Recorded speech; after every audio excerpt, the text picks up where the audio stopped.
September 30, 2025 nung dumating nga yung bago nating materyales, galing naman itong Bulinaw, Pangasinan. At ang ginamit nga ditong career ng ating idol ay Victory Liner Drop and Go. Ilang araw lang nung in-order natin to, ngayon dumating na. Ito na nga yung ating Armalite Este materyales pala. Hindi ko nga akalain na ganito nga siya kalaki at kabigat, na pagtingin ko nga sa post maliit lang siyang tingnan. Nakakita kasi ako sa mga show ng ganitong mga materyales na gusto ko nga rin subukan dahil sa angking ganda nito. Kaya pag uwi sa sobrang excited, di na nga nag-atubiling buksan, gustong gusto nang makita ang nilalaman nito. Kaya naman ngayon i-unwrap na nga natin ng masilayan na. At alam nyo ba na ituturing nga ito na puno na may pinakamatibay na kahoy sa bansa. At ang mga balat nga nito ay nagtutuklap at namumula. Perfecto nga ito para sa bonsai dahil nga sa tibay at magandang puno at maliliit pa nga ang mga dahon nito. Sa hindi ko nga inaasahan, hindi lang pala bonsai ang pinadala ni Idol. May mga kasama nga rin pala itong mga damit na branded na saktong-sakto nga nung sinukat natin. Sana nga sa bagong nating materyales na to, kaya nga ang napakalamig na klima dito sa Baguio. Kanina lang meron na tayong polo, ngayon naman meron naman tayong ditong sando. Napakaswerte nga natin dahil nagkasya nga ulit sa atin. Pagkatapos naman ng sando, t-shirt naman ang susukatin natin. Isa nga rin to sa nagustuhan ko dahil sa tingkad ng kulay niya, siguradong babagay sa atin. Ang materyales nga pala natin ay isang malabayabas. Sa wakas malalaman na natin kung anong puno to. Bago yan, bukod nga sa polo, sando at t-shirt, meron din tayo ditong pants. Pwede na nga mga idol.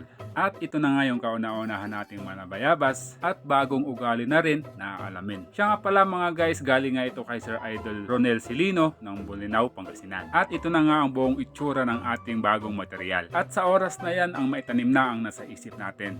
Ngayon nga ay June 22, 2026. Siyam na buwan nga ang nakalipas. Ito na nga yung ating malabayabas na material. Good news nga natin, kayang-kaya niya nga ang klima dito sa Baguio. At sa unang buwan nga nito sa atin, mula nga nung naitanim natin siya sa kanyang bagong training pot at bagong medium, unti-unti ngang naglagas ang kanyang mga dahon hanggang sa maubos. Na ang akala ko nga noon ay tuluyan ng matuyo ang ating malabayabas. Nasa 2 months din bago sumibol ang kanyang mga maliliit na dahon. At doon laking tuwa ko dahil nabigyan nga ulit tayo ng pag-asa. Hanggang sa lumipas na naman ang ilang buwan, napansin ko hindi siya naglalabas ng mga panibagong sanga. Hanggang sa unti-unti na naman naglalagasan ang kanyang mga dahon. At sa oras nga na yun, naghintay na naman tayo ng mga ilang buwan at muling sumibol na naman ang mga panibagong dahon. Pagdating nga ng buwan na June kung saan nagsimula ng umulan-ulan, napansin ko nga dito na may mga panibago na silang sanga na siya namang ikinatuwa ko. Sa puno nga na to, kung mapapansin nga natin, lahat nga ng kanyang mga sanga ay patungong itaas. Bago nga natin nakuha tong materialis na to, ganito na nga ang kanyang mga branches. Gawa nga ng pinapalarga pala to ni Idol bago nga natin ito nakuha. At ngayon nga establish na tong puno na to dito sa atin, pwede na nga natin tong i-workshop. Kaya naman ang magiging first step natin dito ay magba-branch selection muna tayo. Siya nga pala ang dating medium nito bago natin to nakuha kay Idol ay river sand. Topsoil nga ang naligay natin dito dahil nung taon na yon wala pa tayong river sand. Bala ko nga noon sa punong to ay matinding setback sana. Pero naisip ko hahayaan ko na lang to sa kanyang original na forma. Kasi naman napansin natin parang exotic ang forma nitong puno na to. At parang wala nga siyang katulad, kaya naman ganito pa rin ang kanyang magiging forma. So soon sa painting pot natin to ilalagay. Sa ngayon, sabat siya muna para mapabilis ang paglarga nito. At aabangan din natin syempre dito ang kauna-unahan niyang workshop. Para nga masimulan na natin ang pag-train sa kanya hanggang maging ganap na bonsai. At ang lahat ng iyon aabangan natin sa kanya hanggang sa mabuo natin tong puno na to,